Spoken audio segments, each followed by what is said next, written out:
Bienvenue dans cette vidéo pour faire une petite démo sur comment budgétiser avec l'application Cielabug, qui est un système intégré d'élaboration de budget de CTD.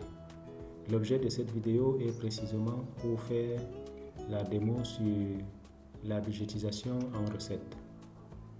La budgétisation en recette, quand vous êtes connecté dans l'application, vous vous assurez d'abord que vous êtes sur l'exercice pour lequel vous voulez faire la budgétisation des recettes. Et si ce n'est pas le cas, vous changez l'exercice en venant ici. Et là, vous avez la possibilité de choisir l'exercice de votre convenance. Pour ma part, je vais rester en 2026. Alors, après avoir défini l'exercice, et si malgré que vous vouliez changer l'exercice, vous ne voyez pas l'exercice en question ici, ça peut arriver, alors vous devez demander à votre administrateur du système de le faire à travers ce menu. Ce n'est pas l'objet de la vidéo, mais sachez que l'exercice budgétaire s'est créé par l'administrateur. Alors, dès lors qu'on a créé l'exercice budgétaire, vous pouvez donc le choisir, le définir comme actif. Et après, vous venez donc à menu budgétisation. Budgétisation, on veut budgétiser les recettes.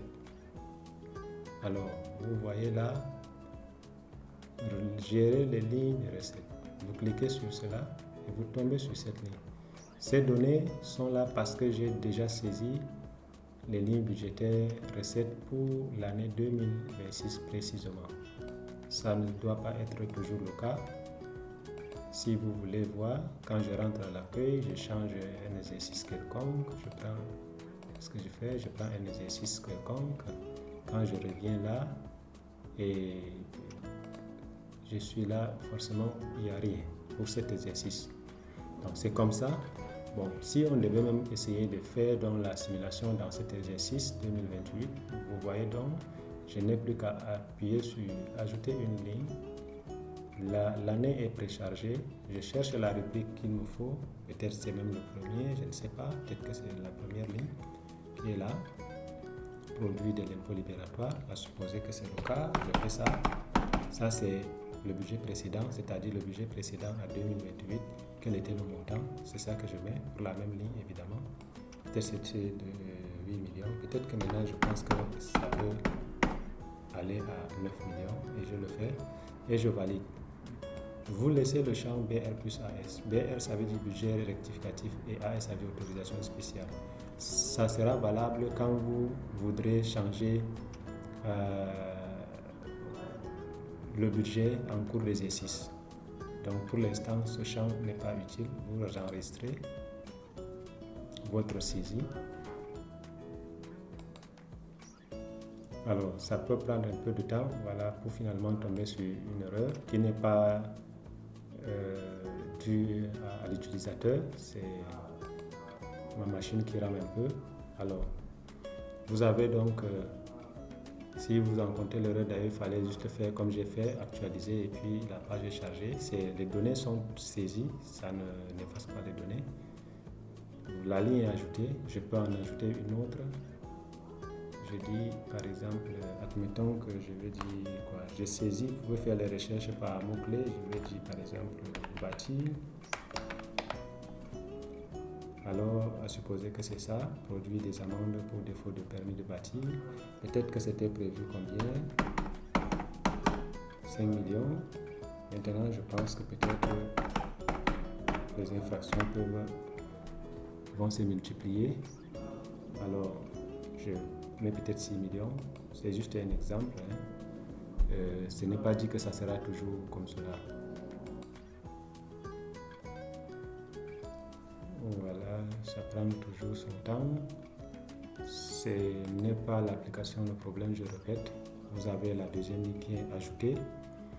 Alors, quand vous avez ces données, vous voulez à supposer imprimer. Bon, pour le faire, je pense que je propose d'aller dans là où j'ai au moins saisi des données assez importantes. vous allez venir, je prends 2026 pour démontrer comment les données peuvent être prévisualisées et comment on fera imprimer le budget en recette une fois qu'on aura saisi ligne après ligne.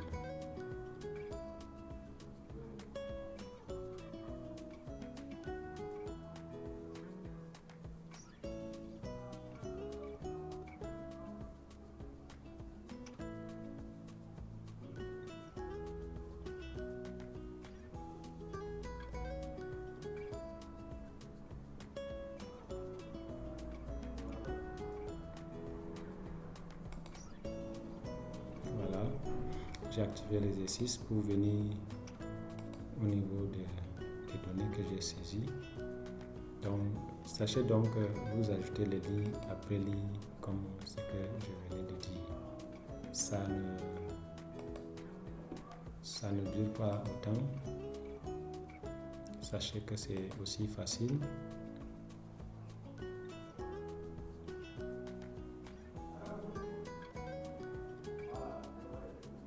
Aussi simple.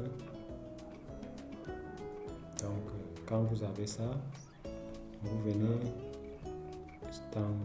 venez sur ce bouton voir tableau de bord consolidé et c'est ici que vous pourrez avoir encore une autre interface. C'est une autre interface un peu plus épurée, un peu plus propre et ça vous donne déjà l'idée de comment votre budget sera imprimé. Et vous avez justement les boutons pour le faire. Vous avez un bloc pour les filtres. Vous savez à quoi ça sert si vous avez déjà utilisé des applications de ce genre. C'est juste pour faire des recherches, des filtres précis pour voir les données précises, de façon précisément. Et alors pour le cas, je vais essayer de voir comment vous allez imprimer. Vous cliquez sur imprimer. Ça va servir principalement pour les travaux en atelier ou je ne sais pas en groupe. Ou bien une impression vite fait pour pouvoir donner aux conseillers, donner leur avis pendant qu'on est en train de travailler. Mais pour l'impression définitive, je conseillerais de venir faire une exportation Excel qui donne plus de marge de manœuvre, surtout en ce qui concerne la mise en page, la personnalisation des en-têtes, tout ça. Vous faites des manipulations simples que ça et pour avoir vous sélectionnez pour des lignes qui dépassent parce qu'il y a des lignes qui sont dont les libellés sont très très longs et vous faites le retour automatique à la ligne et si vous voyez ici et puis maintenant il y a un peu c'est des zones d'affichage où le code sont en bas, les montants sont en haut, c'est pas forcément pas pour avoir. Bref, vous faites la mise en page que vous avez l'habitude de faire sur Excel. Ceci n'est pas lié spécifiquement à l'application, mais c'est pour vous dire que les possibilités sont laissées pour personnaliser le rendu définitif des documents. L'avantage est que vous avez déjà les données comme c'est là, comme ça se présente, comme l'application a généré. C'est propre, c'est bien. Vous faites exporter vers Excel, vous faites les mises en page qui vous conviennent. En ce qui concerne les paginations, les en-têtes des pages, les pieds des pages, les titres des documents, tout ça. Voyons comment on peut par exemple simuler l'impression. Et forcément, les lignes ne sont pas par défaut, je veux dire les colonnes ne sont pas par défaut, tout est intégré sur une page. Vous faites une mise à l'échelle, vous dites ajuster toutes les colonnes à une page et vous avez un affichage qui commence à être justement propre. Si vous aviez fourni vos paginations, les pieds des pages qui vous sont propres, le titre du document comme il se doit, alors en manipulant un peu, l'ajustant un peu les marges et tout ça, vous voyez un document qui est prêt à être imprimé aussi instantanément. La bonne nouvelle avec ça, c'est que si vous venez à changer quelque chose dans l'application, vous le faites et vous faites l'exportation simplement. Vous ne vous souciez pas de si les données vont être agrégées de façon hiérarchique, n'est-ce pas, comme il se doit. Parce que ça arrive souvent quand on fait ce genre de documents, quand on les élabore de base avec même Excel et autres. Donc une petite erreur peut vraiment chambouler tout le document, ce qui n'est pas forcément bien, alors que vous avez là un logiciel, une web app, qui vous permet, n'est-ce pas, de gérer efficacement ce problème. Alors pour la suite de la vidéo, vous allez trouver sur un tutoriel séparé sur comment on va budgétiser, n'est-ce pas, les lignes en dépenses par nature économique, parce que oui, là-bas il y aura une particularité, parce qu'il y a aussi deux affichages, deux impressions attendues pour seulement la partie des dépenses. Il y a aussi un programme, et un programme va permettre même justement de joindre la classe autant économique que fonctionnelle, ce qui fait que là en dépenses ça sera aussi un tutoriel particulier et très spécifique. Donc c'était tout pour la simulation d'ajout ou de budgétisation des recettes, n'est-ce pas, dans le cadre de l'élaboration du budget d'une collectivité territoriale décentralisée. Merci.